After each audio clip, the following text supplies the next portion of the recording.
Hello, hello everybody, bonjour tout le monde et nous revoilà pour une autre fenêtre sur le référentiel de naissance. Cette fois-ci, c'est Sophie.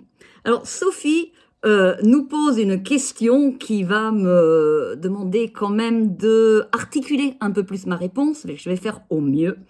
Donc Sophie, elle nous demande comment vivre et comprendre son paradoxe dans le référentiel de naissance.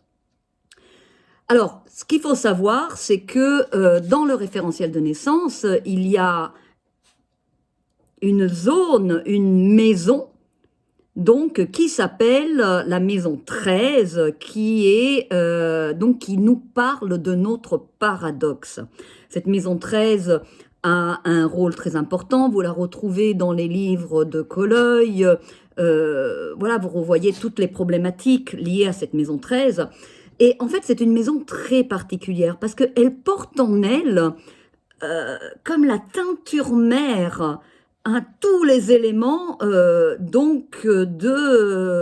cette expérience d'incarnation de la personne. Et en fait, l'arcane, la carte qui s'y trouve donc dans ce secteur de notre expérience de vie, dans cette maison, en fait, fonctionne un peu différemment par rapport aux autres arcanes, car il n'y a pas nécessairement un travail évolutif à faire pour réaliser des aspects plus ou moins positifs ou évolutifs du contenu de l'archétype dans notre vie, mais en fait, l'archétype, c'est-à-dire la carte qui s'y trouve, en gros, on sait très bien faire tout ce qui tire vers le haut, tout ce qui tire vers le bas. En fait, c'est un peu différent, c'est-à-dire que le travail ne se situe pas dans développer des compétences de la carte, mais de arriver à gérer l'ombre et la lumière, cette dualité qui se trouve justement dans cette palette voilà, de possibilités.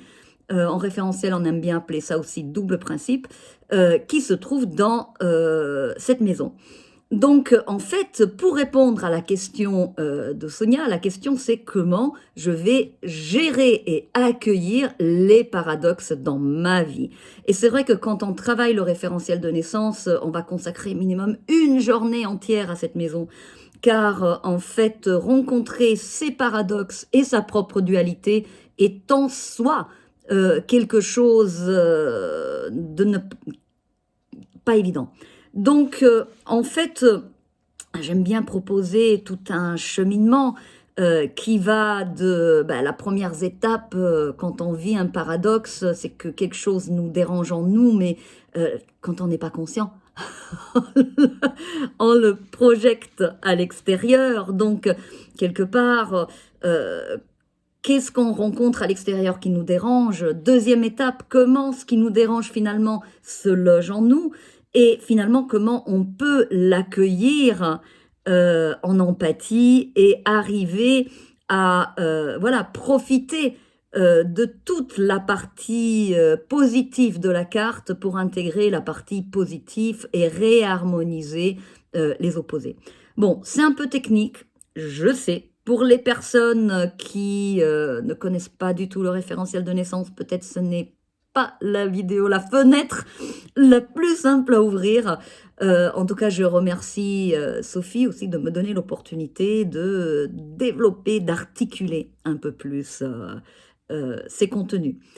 Voilà, donc merci encore pour aujourd'hui. Si vous avez aimé, merci de soutenir cette vidéo et je vous souhaite une très belle journée et je vous attends.